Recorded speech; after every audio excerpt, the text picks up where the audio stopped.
Hi, welcome to my kitchen. I just got some groceries. Grocery reveal. I do a classic grocery reveal. And also talk about taking risks.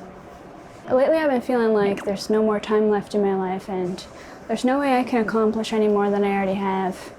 And that having big dreams is crazy and stupid. But it's not, and you actually are allowed to have big dreams. So I watched a bunch of motivational videos so you don't have to, I guess. Just wanted to go over what I learned today. Well, what I was reminded of today, I guess. I just noted down some thoughts that came up as I watched some nice videos. But first, grocery reveal.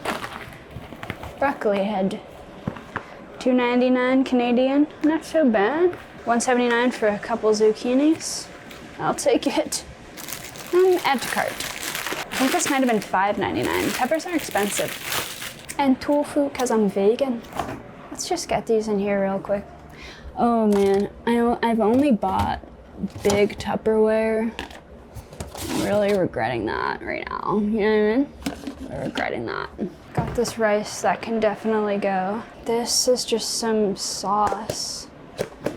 The smallest amount of pasta sauce known to man. Throw these in here. Just throw those in there. Oh god. Okay. Oh my god. Open can of Monster. I think I have some shit at the back of here that is just not in a good state anymore. I don't think any of these are doing so good anymore. Seaweed snack? Are we seaweed snack people? Correct answer is yes. Oh, yeah, I'll close this. Medium curry, hot poke sauce. This one was vegan, very excited about that. Kind of a big deal. Rice cakes. Coconut milk. I got the red curry paste in the fridge, right? And then some wide vermicelli, and some soba. We got meals for days, and I only spent like $38. That's kind of awesome. I've got meals for days. And it's been so long since I bought vegetables, I don't know what to tell you about that. That's embarrassing. And then also pineapple. Pineapple for my curries. Oh.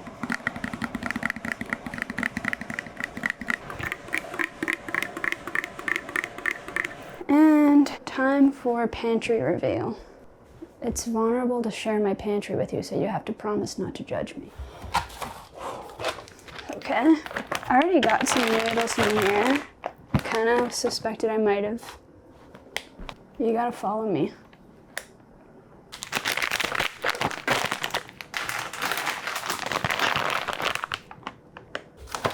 Whoa!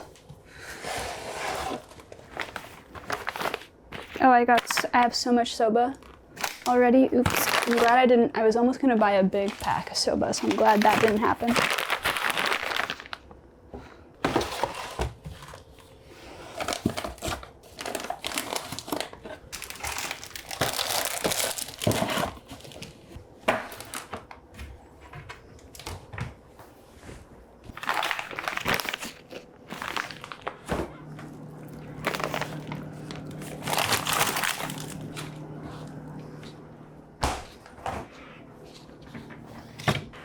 What should I have for dinner? I think I'm gonna make Japanese curry. I think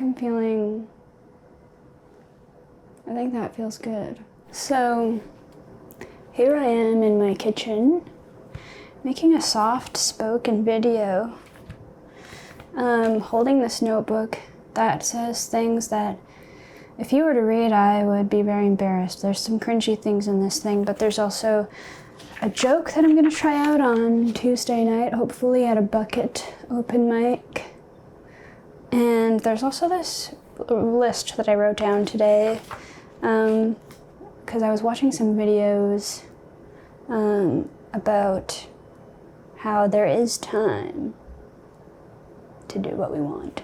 I think writing a list might be a mistake though, because I don't know, then I just feel like, oh, I better hit all the points on my list. But I just wanted to make an easy, chatty video and talk to you a bit about how I feel like I'm out of time in my life, and I feel like every risk I take isn't enough to progress me, you know? I don't know what that is, right? I think being in a stage in life where I see people succeeding in their careers, you know, seeing the early bloomers bloom, and noticing that maybe you're not one, but also, like, I'm not one. I have to acknowledge that I do have things going on. I'm not one. But I'm just at a slow point right now. You know, I'm mostly freelancing right now, and it's a bit slow right now, and it's hard to not be discouraged when you are at a point where you feel so secure in your abilities in so many areas, like video production, web design, development, and even digital marketing, all those things, coordination, community management. Like, I feel so secure in my abilities, but in this world, it can be really hard to find the opportunities. Anyways, I'm taking steps in my career. I don't want to get too specific about what I'm doing online, because privacy, but but I have to acknowledge that things are going okay, and it's okay to have a slow period, and it's natural, and that just because you're not blooming in this moment doesn't mean that you're never gonna be, right? And I'm taking risks towards getting where I want to be, like even just making this video in my kitchen and feeling embarrassed that my roommate could walk in and see.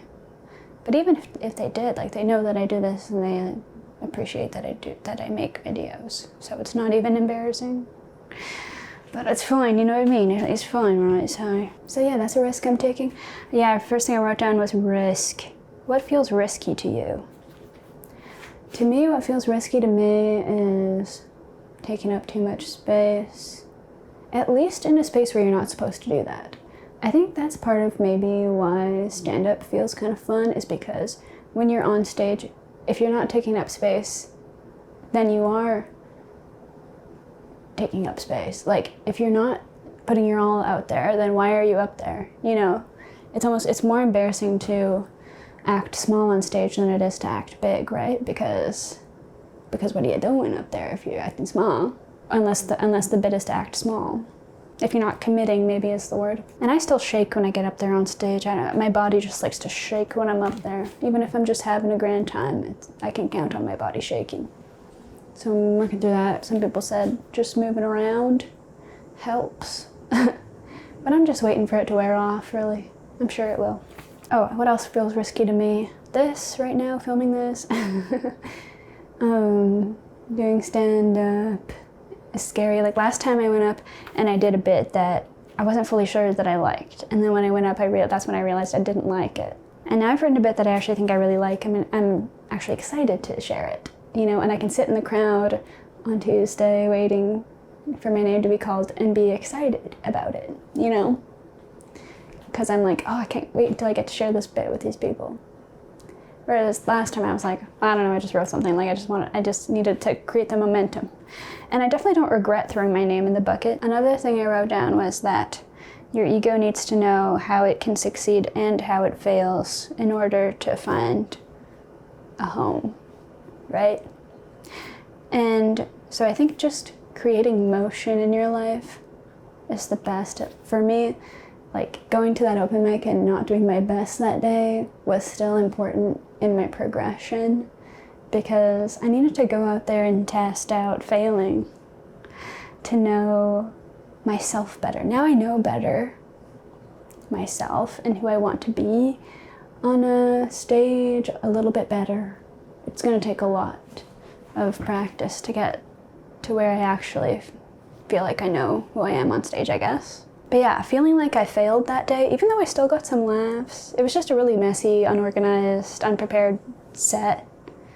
And I was nervous that night. I don't know, it was in my head. Doing that was really important for my growth in trying out stand-up, because now I know a bit about what failing feels like. And I know kind of also what I feel like on a day where maybe I'm not going to do my best, so maybe I shouldn't put my name in the bucket. But that night, I think putting my name in the bucket was more important than feeling comfortable, because I hadn't done it in a while, and I needed to create that motion for myself, which I think sometimes when you don't have an inertia, it's important to stumble your way into a run. Sometimes you have to trip over your feet before you can get a steady jog going. So I appreciate that in life. And now I feel like I'm jogging, and I'm feeling really excited about doing this set on Tuesday. I hope that it goes well, because if not, then I don't know. Maybe I won't believe what I'm saying anymore. And with that, after that set, I had gone with my friend, and afterwards it was nice to get some words of wisdom from him, because he does comedy. That's his whole thing. That's his job, being a standup comedian. So it's like, yeah, he gave me some pointers. Honestly, that set, I didn't know if I really wanted any pointers on, because I was like, no, like I just fully didn't like any of that, so I don't need any of your notes, because I'm just not doing that again. Not doing that how I did that. It's not happening again. But still hearing some of his wisdom, and maybe I don't even remember some of the exact words that he said, but just the comfort of having a friend reassure you and be like, okay, so that went like that, but like if you do it more like this next time, then you're gonna be freaking golden. You're gonna be golden. Means a lot. Sometimes that's all the help you need. But I don't know, making things with friends as well. I made a short, a little skit, if you will, with Devin yesterday. And that was really nice. And all you have to do is reach out. And also, there's another lady who does YouTube. You'll see her on my channel at some point. I'm really excited to collaborate with her. Yeah, just people who are in the position that you want to be in at some point. Don't underestimate the power of just reaching out to them and attempting to show them that you're going to be there, that you could be their bud. The thing is, any time I've ever been successful in doing that is that we've had something to do together. You know, I think having something to do together creatively really helps in fostering a new friendship, especially in my adulthood, because I don't know what it is. Maybe I'm not great at the art of just hanging out and just going out and hanging out with people for the sake of it, for the hell of it, and you don't have much in common. Obviously, having that thread of something that you do that is similar, obviously that's always nice to have with the people you're hanging out with. Obviously. And if you like a person so much, you probably do have something in common. So anyway, ask for help and reach out generally. It's so hot in here. I don't know how my roommates don't have AC in their room, but I have it in mine, and I don't know how they do that, because I can't do that at all. And on that note, I also wrote, you cannot do it alone. Be a good friend to people who see you and people who inspire you. I don't know if I could really successfully describe it, but sometimes there's people who inspire you that you'll try to befriend, but it feels a little bit less smooth than others. And that's okay, I think, just given it the time it needs. You can't be best friends on the spot with everybody. Sometimes it takes years. Sometimes you realize over time, maybe we just aren't meant to be that close. Or maybe you realize you should be best friends. And that's a beautiful thing. Just let time happen to your relationships. And also be a good friend to people who see you. Sometimes it's hard for me to let people who recognize that I'm a cool person, to let those people be my friend. Because I'm like, why are you looking up to me? Why are you looking up to me? But I think instead of thinking about how they think about me, I just need to look at them and think, and just consider what they do. What do they do that? Do I think they're cool? Instead of concerning myself with what they think of me. They've concerned themselves with what they think of me. Now it's my turn to consider them. I don't know why I get stuck on, oh, they think I'm so cool, what? That doesn't happen all that often or anything, but also I guess you wanna protect yourself from people who like give their everything to you right away. Sometimes that can be a little bit of like a yellow flag. Like, what is that? Like, why are you throwing everything at me right now? Like, whatever trauma dumping thing, maybe. I think it's okay. You're allowed to be cautious in new friendships. And especially, obviously, once you are friends with people. Once you actually have established a friendship with people, notice who recognizes your efforts and surround yourselves with those who really encourage you. Yeah. What am I going to make for dinner? I don't know. I guess I said curry, right? Yeah, the moral of the story is if you like doing a thing, then you should do it. And it might start small and you might start off timid, but at some point you'll find your footing and people will start thinking of you as the person who does that, and you'll normalize yourself being the person who does that. So that's nice. I'm just going to throw these in here actually. Just gonna go for it. You know, I'm just gonna go for it.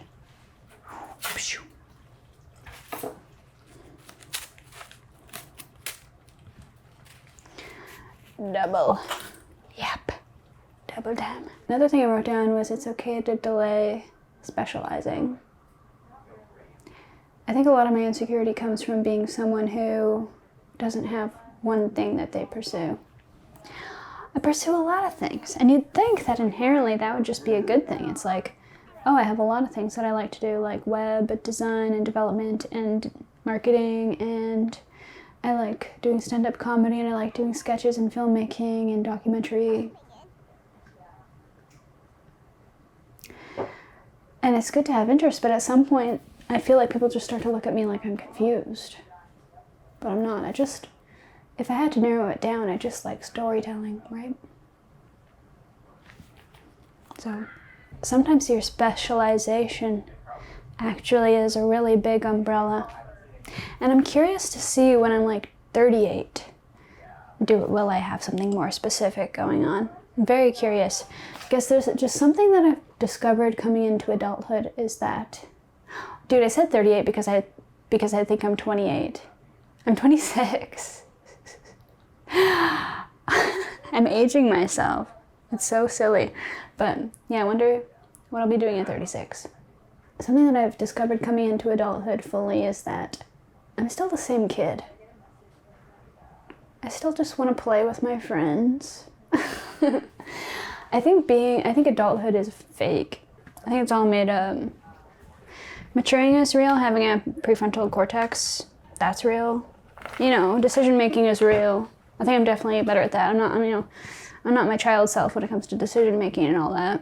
But I'm still just that girl who wants to play, you know? So, oh my god. This like wooden spoon trick is supposed to work, right? Guys?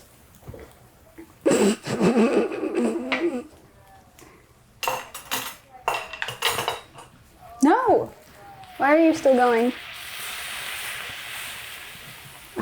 This is not working.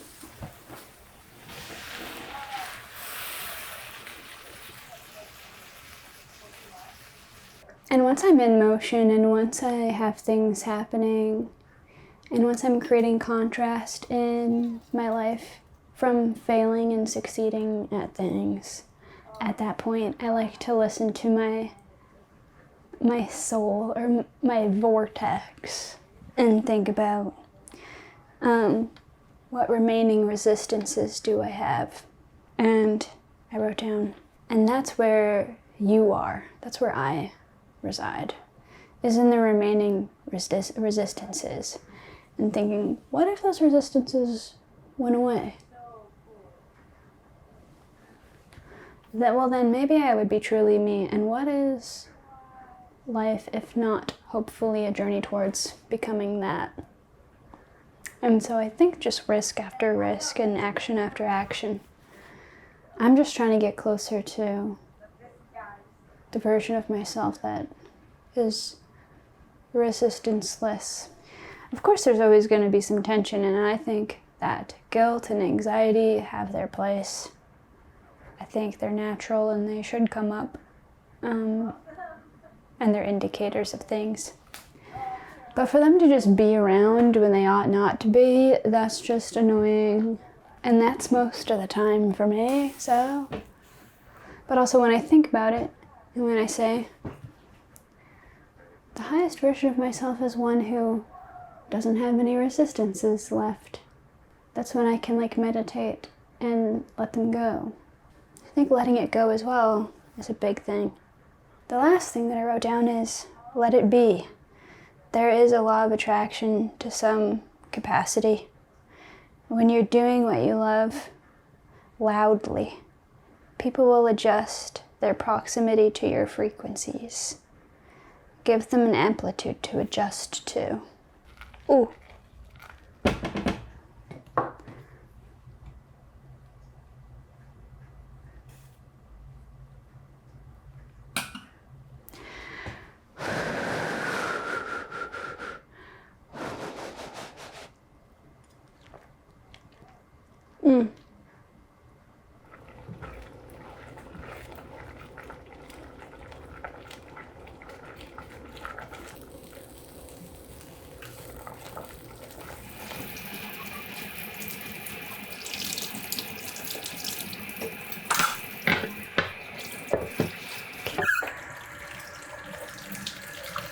Oh my god, so much.